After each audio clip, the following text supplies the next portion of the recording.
পরের দিন রাত 10টার পরপরই সন্ধ্যাকে হসপিটাল থেকে রিলিজ দিয়ে দেওয়া হয়। বাসায় আসতে আসতে প্রায় রাত 12টা বেজে যায়। সন্ধ্যা বাসায় এসে আগে গোসল করেছে, তারপর নামাজ পড়ে আকাশের ঘরে শুয়ে পড়েছে। শরীরটা ভীষণ ক্লান্ত লাগছে। আকাশ কোথায় তার কেউ এখনো জানে না। তবে বায়ান বলেছে আকাশ বিদেশে গেছে। কোন দেশে এটা সে জানে না। সন্ধ্যার কান্না পায়। একটু পর পর মেয়েটার চোখ থেকে পানি গড়িয়ে পড়ে। তার আকাশকে ছাড়া একটুও ভালো লাগে না। সৌম্য ফ্রেশ হয়ে সন্ধ্যার জন্য খাবার নিয়ে এসেছে। আসমানি নওয়ান আনছিল। সৌম্য বাধা দেয়। ওনাকে ঘুম পড়তে বলেছে সে। সে তার বনুকে খাইয়ে ঔষধ খাইয়ে দিবে বলেছে। আকাশের চিন্তায় ভদ্রমহিলার চোখ মুখ সবসময় মলিন হয়ে থাকে। আকাশ যে কোথায় গেল। সন্ধ্যা সৌম্যকে দেখে 2 হাতে চোখ মুছে নেয়। এরপর ধীরে ধীরে উঠে বসে। সৌম্য সন্ধ্যার ভেজা চোখ দেখল। এগিয়ে এসে সন্ধ্যার পাশের বেডের ওপরে বসে। ভাত মাখতে মাখতে বলে, একবারও না করবি না, সব ভাত খাবি, ঔষধ খাওয়া লাগবে। সন্ধ্যা কিছুই বলল না। সৌম্য ভাত মাখিয়ে সন্ধ্যার মুখের সামনে ধরলে সন্ধ্যা বিনা বাক্যে সৌম্যের হাত থেকে ভাত মুখে নেয়। সৌম্য মৃদু স্বরে বলে, আকাশ ভাইয়া চলে আসবে বনু, তুই আর কত কাঁদবি বলতো। সন্ধ্যা মাথা নিচু করে নেয়। তার খারাপ লাগে। সে কি করবে। সৌম্য আবারও ভাত এগিয়ে দিলে সন্ধ্যা ভাত মুখে নিয়ে চিবোয়। নিউ ইয়র্কের একটি বিলাসবহুল বাড়িতে অরুণের বাসস্থান। ঘড়িতে সময় তখন দুপুর 2টা। অরুণের দুপুরের খাবার খেয়ে বিছানায় মাত্রই গা এলিয়ে দিয়েছে, তখনই বাড়িতে কেউ সমানে বেল বাজায়। অরুণ বিরক্তিতে চোখ মুখ কুঁচকে নেয়। একটু রেস্ট নেওয়ারও সুযোগ পায় না। পুরাই হতাশ। সে উঠল না, গাঁট্টি মেরে শুয়ে থাকলো। যে হয় হোক, তার আরামের সময় ব্যারাম ভোগ করতে হবে। কিছু করার নেই। অতঃপর অরুণ ফোনে মনোযোগ দিল। 1-2 করে পুরো 5 মিনিট পেরিয়ে গেল, অথচ কলিং বেল 1 সেকেন্ডের জন্যেও থামেনি। অরুণ চরম বিরক্তি নিয়ে উঠে দাঁড়ালো। আলস্য ছেড়ে 2 হাতে ট্রাউজারটা টেনে একটু ওপরে তুলল। এরপর ধীরে ধীরে এগিয়ে যায়। ডান হাতের 1 আঙ্গুল কানের ভেতরে ঢুকিয়ে ঘোরালো। কোন বেয়াদব তার কানের 12টা বাজাতে এসেছে কে জানে। দরজা খুলেই আগে একটা থাবড়া দিবে। অরুণ দরজা খুলেই ডান হাত তুলেছে একটা থাপ্পড় মারার জন্য। তার আগেই তার বাম গালে শক্তপোক্ত একটা থাপ্পড় পড়ে। অরুণ হতভম্ব হয়ে যায়। তার কানের 12টা বাজিয়ে তাকে থাপ্পড় মারলো।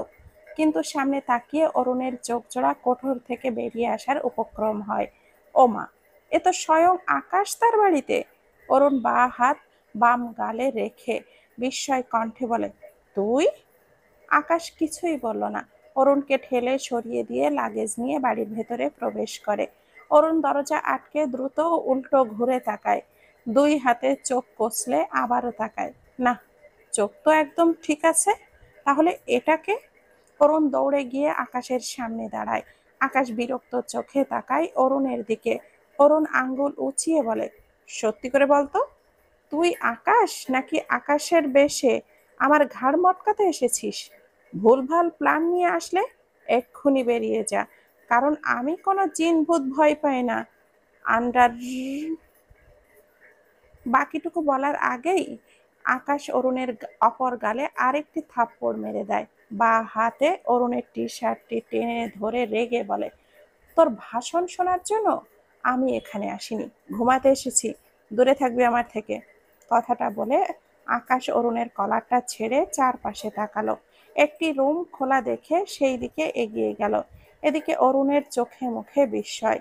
এ বাংলাদেশ থেকে নিউ ইয়র্কে ঘুমাতে এসেছে। জীবনের প্রথম এত ঘুমপ্রিয় মানুষ দেখল, যার বাংলাদেশে ঘুম হচ্ছিল না, তাই নিউ ইয়র্কে চলে এসেছে। বাহ। কথাগুলো ভেবে অরুণ 2 হাত 2 গালে রেখে অসহায় কণ্ঠে বিড়বিড় করলো, শুধু ঘুমাতে নয়, আমার ফর্সা গাল দুটো যে আলু বানাতে এসেছিস সেটাও বুঝে গেছি। কার ঝাল এসেই আমার উপরে মেটালো কে জানে। ঠাস করে দরজাটা লাগানোর শব্দ পেয়ে অরুণ উল্টো ঘুরে দেখলো আকাশ তার ঘরের দরজাটা বন্ধ করে দিয়েছে। অরুণ দৌড়ে গিয়ে দরজাটা থাপড়ে বলে, এই দরজা খোল, এটা আমার পরিষ্কার রুম। বেশ কিছুক্ষণ থাপ্পড় দিয়েও আকাশের কোনো রেসপন্স না পেয়ে অরুণ হতাশ চোখে চাইল। সে একা থাকে বলে এই একটা রুমই ইউজ করা হয়, বাকি সব রুম তালাবদ্ধ। কিন্তু এই নবাব এসে কি সুন্দর করে তার রুমটা দখল করে নিল। সব কপালের দোষ, তার আরামের পুরো ব্যারাম করে দিল একেবারে। কিন্তু আকাশ হঠাৎ কেন এখানে? সবচেয়ে বড় কথা, এর বউকে রেখে এত দূরে এসেছে। কাজের সূত্রে আসতেই পারে, এর আগেও তো এসেছে, কিন্তু সন্ধ্যাকে রেখে। এই ব্যাপারটা অরুণের কাছে মারাত্মক ঘাবলা লাগলো। দরজায় থাপ্পড় দিয়ে চেঁচিয়ে বলে, এই আকাশ, তুই দেশ ছেড়ে এলি কেন? কাজে এসেছিস নাকি? তাহলে তোর বউকে কোথায় রেখে এলি? ওপাশ থেকে কোনো কথা নেই। অরুণ আরো কয়েকবার ডাকলো, কোনো সাড়া না পেয়ে আকাশ পকেট থেকে ফোনটা বের করলো। বাংলাদেশের কাকে ফোন দেওয়া যায় সেটাই ভাবছে। আসমানি নওয়ানকে কল দিতে গিয়েও দিল না। এখন বাংলাদেশের রাত, উনি হয়তো ঘুমিয়েছে। তাই অরুণ সৌম্যকে কল করলো, শুনুক আকাশ আসলে কেন এসেছে এখানে। সৌম্য সন্ধ্যাকে খাবারের শেষ নালাটা মুখে দিয়ে পানি এগিয়ে দেয়। সন্ধ্যা দুই হাতে গ্লাস ধরে পানি খেয়ে নেয়। সৌম্য হাত ধুয়ে আসে, তখনই তার ফোনে কল আসে। সৌম্য পকেট থেকে ফোনটা বের করলে অরুণের নাম্বার দেখে ভুরু কুঁচকালো। অরুণ তো আকাশের ফ্রেন্ড, হঠাৎ তাকে ফোন করার কারণ বুঝলো না। এ তো না ভেবে কলটা রিসিভ করে কলটা লাউডে দিয়ে অরুণকে সালাম দেয়। এরপর ফোনটা বিছানার উপরে রেখে সন্ধ্যার ঔষধ ছিঁড়তে ছিঁড়তে বলে, ভাইয়া কিছু বলবেন? অরুণ ওপাশ থেকে বলে ওঠে, হ্যাঁ হ্যাঁ বলবো তো। বলছি, আকাশ হঠাৎ আমার এখানে আসলো কেন? মানে জানতে চাইছিলাম, ও কি কাজে এসেছে, জানো কিছু? অরুণের কথায় সৌম্যের হাত থেমে যায়। দৃষ্টি উঠিয়ে সন্ধ্যার দিকে তাকালে দেখল সন্ধ্যা অবাক হয়ে চেয়ে আছে। সৌম্য বুঝল আকাশ তার মানে নিউ ইয়র্কে অরুণের কাছে আছে। সৌম্য বেশ অনেকগুলো ঔষধ ছিঁড়ে একসাথে সব সন্ধ্যার হাতে দিয়ে ছোট করে বলে, খেয়ে নে বনু। এরপর সৌম্য ফোন হাতে নিয়ে অরুণকে সব বলে। সন্ধ্যার গলার অপারেশন করিয়েছে আকাশকে না জানিয়ে, আর এই কারণেই আকাশ রাগ করে চলে গিয়েছে। অরুণ সব শুনে বেশ কিছুক্ষণ চুপ থাকলো। সে নিজেই ছোটখাটো একটা শক খেয়েছে মনে হচ্ছে। সন্ধ্যার অপারেশনের ব্যাপারটা হজম করতে প্রবলেম হচ্ছে। নিজেকে সামলে বলে, তার মানে সন্ধ্যা এখন কথা বলতে পারে? সৌম্য ছোট করে বলে, জি ভাইয়া। অরুণ হাসল, ভীষণ ভালো লাগছে তার। একটি মেয়ে যে হঠাৎ কণ্ঠস্বর হারিয়ে ফেলে, তখন তার কতটা কষ্ট হয়, সেই কষ্ট অন্যরা অনুভব করতে না পারলেও একটু আন্দাজ তো করতে পারে। আর হঠাৎই একদিন সেই কষ্ট থেকে মুক্তি পেয়ে গেলে না জানি কতটা আনন্দ হয়। সন্ধ্যার সাথে অরুণের আহামরি ভালো সম্পর্ক নয়, আকাশের বউ হিসাবে যা একটু আধটু চেনে, তাতেই তার এত ভালো লাগছে। অতঃপর অরুণ শব্দ করে বলে ওঠে, সন্ধ্যাকে দ্রুত ফোনটা দাও, দেখি কথা বলি সন্ধ্যার সাথে। আমার তো ভাবতেই ভালো লাগছে, নিশ্চয় তোমার বোনের কণ্ঠ খুব মিষ্টি। দাও দাও। ভ্রু। বাকিটুকু বলার আগেই দেখলো আকাশ দরজা খুলে তার দিকে খেয়ে ফেলা চোখে তাকিয়ে আছে। অরুণ ঢোক গিলল। আকাশকে এগিয়ে আসতে দেখে অরুণ পিছিয়ে যায়। অলরেডি আকাশের হাতে দুটো থাপ্পড় খেয়েছে, আবার তার দিকে এগোচ্ছে। অরুণ আমতা আমতা করে বলে, এই শোনো, আমি জীবনেও সন্ধ্যার সাথে কথা বলবো না। নিশ্চয় তোমার বোনের কণ্ঠ জঘন্যর চেয়েও জঘন্য। স্যার, আমি এত জঘন্য কণ্ঠ কখনোই শুনতে চাই না। ওপাশে সৌম্য সন্ধ্যার দিকে ফোনটা কেবলই বাড়িয়ে দিয়েছিল। সন্ধ্যা পানি খাচ্ছিল। অরুণের কথা শুনে সৌম্য সন্ধ্যা দুজনে বিস্মিত হয়। সন্ধ্যা পানি খাওয়ায় পানি গলায় বাঁধে, ফলস্বরূপ মেয়েটার কাশি উঠে যায়। সৌম্য দ্রুত এগিয়ে এসে সন্ধ্যার মাথায় আলতো করে চাপড় দেয়। এতদিন কথা বলতে না পারায় সন্ধ্যার কাশির শব্দ ভীষণ ক্ষীণ ছিল, কিন্তু এখন কণ্ঠস্বর ঠিক হওয়ায় কাশির শব্দ জোরে হয়, যা চারিদিকে ছড়িয়ে পড়ছে। অরুণের ফোনটা লাউডে থাকায় সন্ধ্যার কাশির শব্দ স্পষ্টভাবে ফোনের ওপাশে ভেসে আসে। আকাশ থমকায়, বুকটা ধুকপুক ধুকপুক করছে তার। মনে হচ্ছে কিছু একটা তৃষ্ণা পাচ্ছে তার। সেকেন্ডে সেকেন্ডে সেই তৃষ্ণা বাড়তে লাগলো। হঠাৎই কলটা কেটে যায়। ফলস্বরূপ সন্ধ্যার কাশির আওয়াজ থেমে যায়। আকাশ ঢোক গেল। অরুণ আকাশের দিকে চোখ ছোট ছোট করে তাকায়। মৃদু স্বরে বলে, কি খাবি বল, রেডি করে দিচ্ছি। আকাশ রেগে বলে, তোকে। অরুণ হতাশ কণ্ঠে বলে, ঠিক আছে, আমি বুঝে গেছি তুই আমাকে খেতেই এখানে এসেছিস। আমি ওভেনের মধ্যে গিয়ে বসছি, তুই একটু পর আমার গ্রিলটা বের করে খেয়ে নিস। আকাশ বিরক্ত চোখে তাকালো, অতঃপর গলা ঝেড়ে বলে, সৌম্যকে কল কর। অরুণ সাথে সাথেই বলে, কেন? আকাশ কিছুক্ষণ চুপ থেকে বলে, ওর কাশি থেমেছে কিনা শোন। অরুণ এবার আকাশের ব্যবহারে অবাক হলো না। সে বলে, তোর বউ, তুই শোন, আমি মানুষের বউয়ের খোঁজ নেই না। আকাশ অরুণের দিকে আবারও তেড়ে আসলে অরুণ দ্রুত কয়েক পা পিছিয়ে গিয়ে অসহায় কণ্ঠে বলে, এই দাঁড়া দাঁড়া, শুনছি। এই বলেই সৌম্যকে কল করতে করতে বিড়বিড় করে, জীবন শেষ আমার। সৌম্য কলটা রিসিভ করলে অরুণ জিজ্ঞেস করে, সৌম্য, সন্ধ্যার কাশি কি থেমেছে? অরুণের প্রশ্ন শুনে সৌম্যর কপালে ভাঁজ পড়ে। অরুণের কাছে এরকম প্রশ্ন আশা করেনি সে। অরুণ আবারও জিজ্ঞেস করে। সৌম্য ছোট করে বলে, জি ভাইয়া।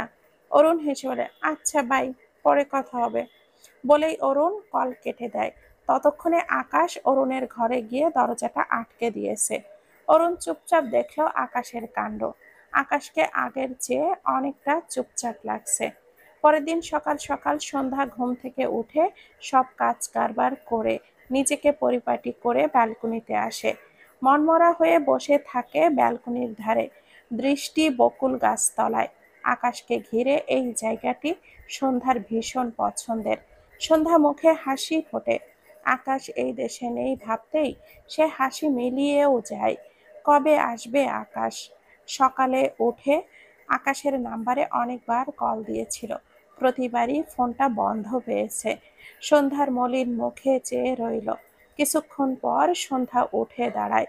উদ্দেশ্য বকুল গাছতলায় গিয়ে ফুল কুড়িয়ে আনবে।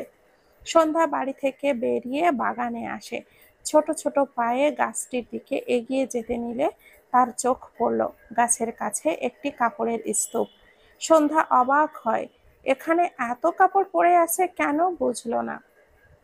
সন্ধ্যা পায়ের গতি বাড়িয়ে এগিয়ে যায় সেই দিকে। সামান্য ঝুঁকে কাপড়গুলো নেড়ে চেড়ে দেখে বিস্মিত হয়। এগুলো তো সব আকাশের কাপড়। কিছু কাপড় তারও, যেগুলো আকাশ তাকে কিনে দিয়েছিল। সন্ধ্যা ঢোক গেল। তখনই পেছন থেকে তাদের বাড়ির কাজের মেয়ে লিমা ডাকে, আপামনি। সন্ধ্যা পিছু ফিরল। মেয়েটির নাম ঋতু, বয়স 22-এর ঊর্ধ্বে হবে। আকাশদের বাড়ি কাজের লোক আগে থেকেই ছিল, তবে অন্যান্য কাজের জন্য। রান্নার কাজটা সবসময় আসমানি নওয়ানি করতেন, এখনো করে। তবে এই বাড়ির কাজের মানুষেরা সবসময় নিজেদের মতো করে কাজ করে, তাদের বাড়িতে চলে যায়। আর সন্ধ্যার সাথে যেতটুকু দেখা হতো শেষ পর্যন্তই। সে কথা বলতে না পারার জন্য তার সাথে এনার তেমন ভালো সম্পর্ক নেই। গত 2 দিন সন্ধ্যার অপারেশন হওয়ায় ওনারা এই বাড়িতে ছিলেন। আসমানি নওয়ান রেখে দিয়েছিলেন। আর ইনি হচ্ছেন সন্ধ্যা কথা বলতে পারে, এই জন্য সন্ধ্যাকে দেখে এগিয়ে এসেছে। সন্ধ্যা মৃদু স্বরে বলে, জি আপু। মেয়েটি এগিয়ে এসে সন্ধ্যার পাশে দাঁড়িয়ে হেসে বলে, আমি এই প্রথম দেখলাম অপারেশন কইরা কেউ কথা কইতে পারে। তোমার কণ্ঠ মেলা সুন্দর। ঋতুর কথায় সন্ধ্যা মৃদু হাসলো, অতঃপর বলে, এই কাপড়গুলো এখানে কেন আপু? ঋতু মৃদু স্বরে বলে, এগুলো আকাশ স্যার ফেলাই দিতে কইছে, আমরা একটু পর এইগুলা নিয়ে ওই বাড়ি থেকে বাইর হইয়া সরাইয়া ফেলুম। মেয়েটির কথা শুনে সন্ধ্যা বিস্ময় দৃষ্টিতে তাকায়। তার মনে হচ্ছে সে আকাশকে জিজ্ঞেস করেছিল আকাশ কেন সাদা পাঞ্জাবি পরে। আকাশ বলেছিল তার পছন্দ বলে। আকাশ এই সব পরে, আর আজ এগুলো সব বাইরে ফেলে দিয়েছে। সন্ধ্যার চোখের কোণে পানি জমে। আকাশের এসব ব্যবহার সে নিতে পারছে না। এমনিতেই কোন সুদূরে গিয়ে ঘাপটি মেরে বসে আছে, তার উপরে এসব কথা শুনলে কেমন লাগে। সন্ধ্যা নিজেকে সামলালো, অতঃপর মেয়েটির দিকে চেয়ে বলে, এগুলো ফেলা যাবে না, সব ঘরে নিয়ে চলো। ঋতু ঢোক গিল। গতকাল আকাশ যা রাগ করলো, এগুলো না ফেললে যদি আরো রেগে যায়। সন্ধ্যার দিকে চেয়ে বলে, এগুলো কাপড় মনে হয় আকাশ স্যারের পছন্দ নয়। আকাশ স্যার যদি জানে এগুলো এখনো ফালাইনি, উনি মেলা রাগ করবো আপামনি। সন্ধ্যা বিরক্ত হলো, মেয়েটির দিকে তাকিয়ে নরম করে বলল, আর এগুলো ফেলে দিলে আমি রাগ করব। ঋতু বিভ্রান্তিতে পড়ে যায়। ফেলে না দিলে বর রেগে যায়, আর ফেলে দিলে বউ রেগে যায়। এখন সে কি করবে? সন্ধ্যা পা ভাঁজ করে বসে কাপড়গুলোর কিছু অংশ উঠাতে উঠাতে বলে, তুমি আমাকে হেল্প করো আপু। ঋতু নিচু হয়ে সন্ধ্যার হাত আটকে দিয়ে বলে, আমি করতাছি আপামনি। আপনি কাজ করলে আসমানি খালাম্মা আমারে বকবো। আপনি শুধু আকাশ স্যারের থেকে আমারে একটু বাঁচায়েন। সন্ধ্যা ছোট করে বলে, উনি দেশে নেই। এটা শুনে ঋতু একটু স্বস্তি পায়, অতঃপর বলে, তাহলে দেশে আইলে আমারে বাঁচায়েন। সন্ধ্যা ভুরু কোঁচকালো, আকাশকে এত ভয় পাওয়ার কি আছে, অদ্ভুত। পেছন থেকে আসমানি নওয়ান সন্ধ্যাকে ডেকে বলে, এইখানে কি করতেছোস জান্নাত? আসমানি নওয়ানের কথা শুনতে পেয়ে সন্ধ্যা এগিয়ে গেল ভদ্র মহিলার দিকে। মন খারাপ করে বলে, তোমার ছেলে আসলেই অনেক খারাপ খালাম্মা, আসলেই অনেক খারাপ খালাম্মা। আসমানি নওয়ান থমথমে মুখে তাকায় সন্ধ্যার দিকে। সন্ধ্যা ঢোক গেল। আসমানি নওয়ান সন্ধ্যার গালে হাত দিয়ে মৃদু হেসে বলে, আমার খারাপ ছেলের জন্যই তো কেঁদে কেটে নিজের অসুস্থ বানাইয়া ফলাইছোস। খারাপ ভাইবা একটু কম কাঁদলেও তো পারিস। এটুকু সময়েই সন্ধ্যার চোখ জোড়া ভরে উঠল। আসমানি নওয়ান মৃদু স্বরে বলে, আবার কাঁদে? ওই এমনে আসবো। তা আমার ছেলে নতুন কইরা কি করলো? সন্ধ্যা নাক টেনে বলে, তোমার ছেলে আমার পছন্দের সব কাপড় ফেলে দিয়েছে খালাম্মা। ওই দেখো। লাস্ট কথাটা ঘাড় বাঁকিয়ে আঙ্গুল দেখিয়ে দেখালো। আসমানি নওয়ান কাপড়ের স্তূপ দেখে অবাক হয়। তার ছেলেকে সে নিজেই চিনতে পারছে না। ভদ্র মহিলা দীর্ঘশ্বাস ফেললেন, মৃদু স্বরে বলে, আবার ওই তোর পছন্দের সব যত্ন কইরা কুড়াইবো মা। এখন একটু রাগ কইরা আছে, তুই এখন একটু শান্ত হ। সন্ধ্যা কিছুই বলল না। তার খারাপ লাগলে সে কি করবে? আসমানি নওয়ান ঋতু মেয়েটিকে বললেন, সবগুলো কাপড় ওয়াশিং মেশিনে দিয়ে ধুয়ে দিতে। মেয়েটি সম্মতি দিয়ে কাপড়গুলো ভেতরে নিয়ে যায়।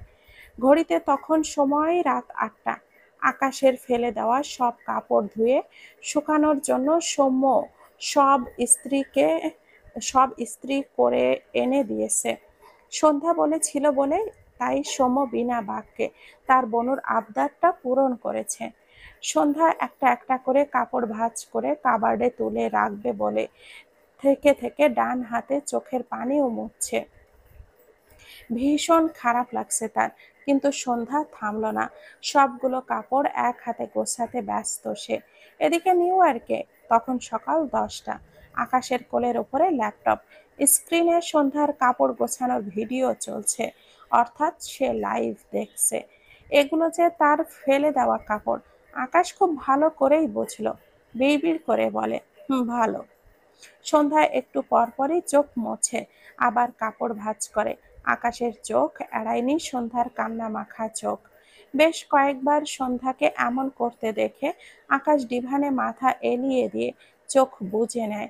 বিড়বিড় করে বলে, সন্ধ্যা মালতী, মনে হচ্ছে তোমাকে শতখানেক থাপ্পড় দিয়ে তোমার কাছে থেকে যাওয়া ভালো ছিল। আকাশের পেছনে অরুণ এসে দাঁড়িয়েছে। আকাশকে ডাকতে গিয়েও থেমে গেল। আকাশের ল্যাপটপের দিকে দৃষ্টি পড়ায়। অরুণ মাথাটা একটু ঝুঁকিয়ে দেখল সন্ধ্যা কাপড় গোছাচ্ছে। সেই লাইভ চলছে বাতাসবাবুর ল্যাপটপে।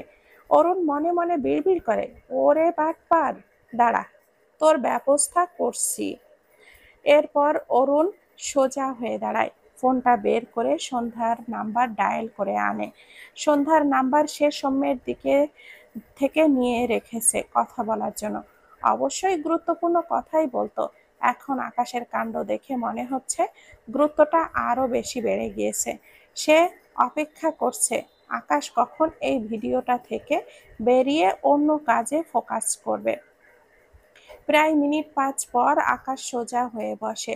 সন্ধ্যা ততক্ষণে সবগুলো কাপড় ভাঁজ করে একে একে সব কাবার্ডে তুলে ফেলেছে।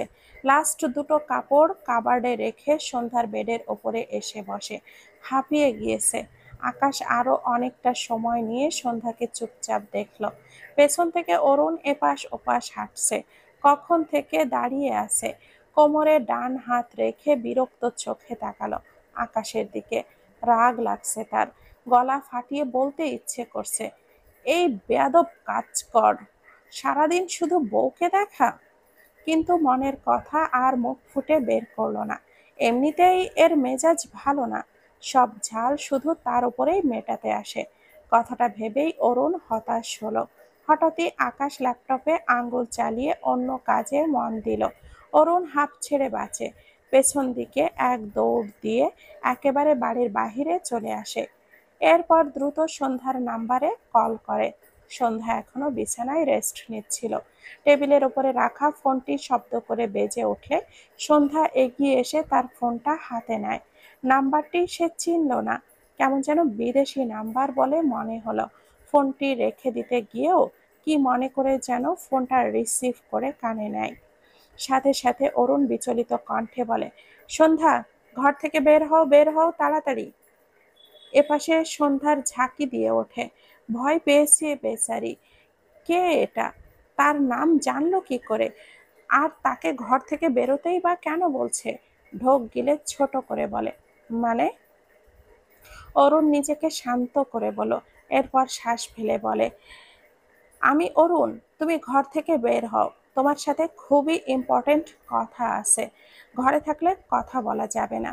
সন্ধ্যা চিনতে পেরে স্বস্তি পেল। অরুণের কথা মেনে ঘর থেকে বেরিয়ে এসে মৃদু স্বরে বলে, জি ভাইয়া, এসেছি। অরুণ একটু থমকালো। এবার সন্ধ্যার কণ্ঠ মনোযোগ দিয়ে শুনছে। হেসে বলে, আরে সন্ধ্যা, তোমার ভয়েস তো মারাত্মক সুন্দর। এটুকু বলেই থামে অরুণ। আশেপাশে একবার চোখ বুলিয়ে গলা ঝেড়ে বলে, মানে সুন্দর আর কি। সন্ধ্যা কিছু বলবে কি বলবে বুঝল না। একটু চুপ থেকে বলে, ধন্যবাদ ভাইয়া। অরুণ বলে, ইম্পর্টেন্ট কথা শোনো। তুমি চাও তো আকাশ দেশে ফিরুক, তাই না? এমনিও ফিরবে, চিন্তা করো না, কিন্তু দ্রুত ফিরুক, এটাও চাও তো? ইতিমধ্যে সন্ধ্যার চোখের কোণে পানি জমেছে। মৃদু স্বরে বলে, উনি দ্রুত ফিরবেন না ভাইয়া। অরুণের খারাপ লাগলো। এটুকু সময়ের মাঝেই মেয়েটার গলা ভার হয়ে গিয়েছে। অরুণ বলে, ফিরবে ফিরবে, আমি যা যা বলবো সব করবে। তাহলেই দেখবে তোমার ওই বজ্জাত হাজবেন্ড প্ল্যান ছাড়াই উড়ে উড়ে তোমার কোলের ওপরে গিয়ে পড়েছে। অরুণের কথায় সন্ধ্যায় হেসে ফেলল। অরুণ আবারও বলে, আকাশের ঘরে সিসি ক্যামেরা আছে, বুঝেছো? সিসি ক্যামেরা ঘরের ওপরের দিকে কোনো এক কোণায় থাকে। তুমি একটু খুঁজলেই পেয়ে যাবে। আর ওই ক্যামেরা দিয়ে সারাদিন বসে বসে তোমাকে দেখে। এই পথটা তুমি বন্ধ করে দাও, দেখবে কাজ হয়ে যাবে। সন্ধ্যা অবাক হলো। তার মানে সে ঘরে যা যা করে আকাশ সব দেখতে পায়? কথাটা ভেবে সন্ধ্যার একটু অদ্ভুত অনুভূতি হলো। অতঃপর ভুরু কুঁচকে বলে, কি কাজ হবে ভাইয়া? সন্ধ্যার কথারই অরুণ বুঝলো সন্ধ্যা একটু বোকা টাইপ মেয়ে। সে তো সব বলেই দিল, তবুও মেয়েটা বোঝেনি। সে বলে, এখানে বসে তোমাকে দেখতে পেলে সে বাংলাদেশে যাবে না। যখন তোমার কোনো খোঁজ পাবে না, তখন দেখবে আকাশ বাংলাদেশে গিয়ে হাজির হয়ে যাবে, বুঝেছো? সন্ধ্যা এবার বুঝলো। মৃদু স্বরে বলে, জি ভাইয়া। অরুণ বলে, সিসি ক্যামেরার সামনে একটি কাগজ বা ঢেকে রাখার মতো কিছু দিয়ে রাখবে, তাহলেই হবে। বুঝতে পেরেছো? সন্ধ্যা বলে, সে বুঝেছে। অরুণ কল কেটে সন্ধ্যার নাম্বারে আকাশের নতুন নাম্বার মেসেজ করে দেয়। এরপর ডান দিকে ফিরলে আকাশকে তার দিক থেকে 3 হাত দূরত্বে দাঁড়িয়ে থাকতে দেখে অরুণ চোখ বড় বড় করে তাকায়। গেল, সব গেল রে। ঢোক গিলে বিড়বিড় করে বলে, ইন্না লিল্লাহ, লা ইলাহা ইল্লা আনতা সুবহানাকা ইন্নী কুনতু মিনাজ জালিমিন। তারপর যেন কি? আকাশ অরুণকে একা বিড়বিড় করতে দেখে বিরক্ত চোখে চেয়ে অরুণের পাশ কাটিয়ে বাইরে চলে যায়। অরুণ দ্রুত উল্টো ঘুরল। আকাশকে ঠান্ডা দেখে বুঝল তার কথা শোনেনি। স্বস্তির নিঃশ্বাস ফেলে টি শার্টটি উঁচু করে বুকে থুতু দেওয়ার ভঙ্গি করে। পাশ থেকে একটি মেয়ে ডাকে, অরুণ কেমন আছো? অরুণ ঘাড় ফিরিয়ে মেয়েটিকে দেখে মৃদু হেসে বলে, এই তো ভালো। তুমি কবে আসলে অলিভিয়া? গতকাল এসেছি। কথাটা বলতে বলতে অলিভিয়া এগিয়ে এসে অরুণকে জড়িয়ে ধরতে নিলে অরুণ দ্রুত দু পা পিছিয়ে গিয়ে বলে, আরে আরে, ডিস্টেন্স রাখো। অলিভিয়া অবাক হয়ে বলে, এত চেঞ্জ কেন? অরুণ একটু হেসে বলে, এমনি বাংলাদেশি কালচার ফলো করছি বুঝলে। অলিভিয়া মৃদু স্বরে বলে, হ্যাঁ ভালো। আচ্ছা, তোমার বাড়ি থেকে যে ছেলেটা বেরিয়ে গেল সে কে? অরুণ উত্তর দেয়, ও আমার ফ্রেন্ড, গতকাল বাংলাদেশ থেকে এসেছে। বাড়ি ফিরলে তোমার সাথে পরিচয় করিয়ে দিব। অলিভিয়া মাথা নেড়ে বলে, দরকার নেই পরিচয় করানোর। জানো, গতকাল তোমার এই বন্ধুর পাশের সিট ছিল আমার। তোমার ফ্রেন্ড গান গাইছিল আর আমি শুনে একটু প্রশংসা করলাম। অমনি সে এক লুক দিল।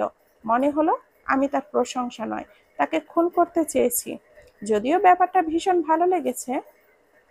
অরুণ হাসল, অতঃপর বলে, ভালো লাগা পর্যন্তই রাখো, বেশি দূর এগিয়েও না।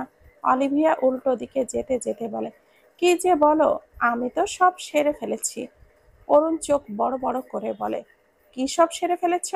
অলিভিয়া একবার পিছু ফিরে হেসে বলে, সিক্রেট। এরপর দৌড় দেয়। অরুণ কেসে উঠল বিড়বিড় করে, সপ্তাহের সব বার এবার তোমার কপালে বাজবে অলিভিয়া। পরের দিন সন্ধ্যা মাত্রই শাওয়ার নিয়ে বেরিয়েছে ওয়াশরুম থেকে। ঘরে এসে সে একাই থাকে বিধায় ঘরে এসে শাড়িটা পরে। এবারেও সেই কাজটি করছে। শাড়ির দুটো পার্ট ওয়াশরুম থেকে পরে আর শাড়ি হাতে রেখেছে। ঘরের মাঝখানে দাঁড়িয়ে কোমরে শাড়ির দুটো প্যাচ দিয়ে থেমে যায়। হঠাৎ গতকাল রাতের অরুণের বলা কথাটি মনে পড়ল। এই ঘরে সিসি ক্যামেরা আছে, আকাশ তাকে সব সময় দেখে। কথাটি মনে পড়তেই সন্ধ্যা কেঁপে ওঠে। দ্রুত শাড়িটা তুলে নিজেকে ঢেকে নিল। নিউ ইয়র্কে এখন রাত ৩টা। আকাশ ঘুমোয়নি, বরং সন্ধ্যাকে দেখছিল। হঠাৎ সন্ধ্যা নিজেকে এভাবে ঢেকে নেওয়ায় আকাশের চোখে মুখে বিরক্তি ভর করে। তীক্ষ্ণ দৃষ্টিতে তাকায় সন্ধ্যার দিকে। সন্ধ্যা ঘরের একটি টেবিল টেনে নিয়ে আসে, টেবিলের ওপরে একটি চেয়ার তুলে দেয়। এরপর সন্ধ্যা হাতে একটি কাগজ নেয়। তারপর চেয়ারে পা দিয়ে টেবিলের ওপরে ওঠে। ধীরে ধীরে টেবিলের ওপর রাখা চেয়ারের ওপরে উঠে দাঁড়ালে সন্ধ্যার মুখ একদম ক্যামেরার সামনে আসে। আকাশ সন্ধ্যার কার্যকলাপ বুঝতে পারছিল না। হঠাৎ ক্যামেরার সামনে সন্ধ্যাকে দেখে অবাক হয়। এদিকে সন্ধ্যা ক্যামেরার দিকে তাকিয়ে একটুখানি হাসলো। তারপর হাতের কাগজ দুই ভাঁজ করে ক্যামেরার সামনে একদম ভালোভাবে বসিয়ে দেয়। ক্যামেরা কালো হয়ে যাওয়ার সাথে সাথে আকাশ চোখ বড় বড় করে তাকিয়ে ওঠে। আরে, আকাশের পেছন থেকে অরুণ বলে ওঠে, কি রে? আকাশ রেগে ঠাস করে ল্যাপটপের স্ক্রিনটা বন্ধ করে অরুণের দিকে তাকায়। অরুণ ভুরু কুঁচকে বলে, মাত্রই এসেছি, লাস্ট সিনটা চোখে পড়ল। তোর বউটা খুব চালাক, তাই না রে? আকাশ কোলের ওপর থেকে ল্যাপটপটি ঠাস করে ডিভানের উপরে রেখে অরুণের দিকে রেগে তাকায়। অরুণ ঢোক গিলল, এই বইয়ের ঝাল আবার তার উপরে না মেটায়। আকাশ কিছু বলতে নেয়, তখনই তার পকেটে ফোনটা ভাইব্রেট হয়।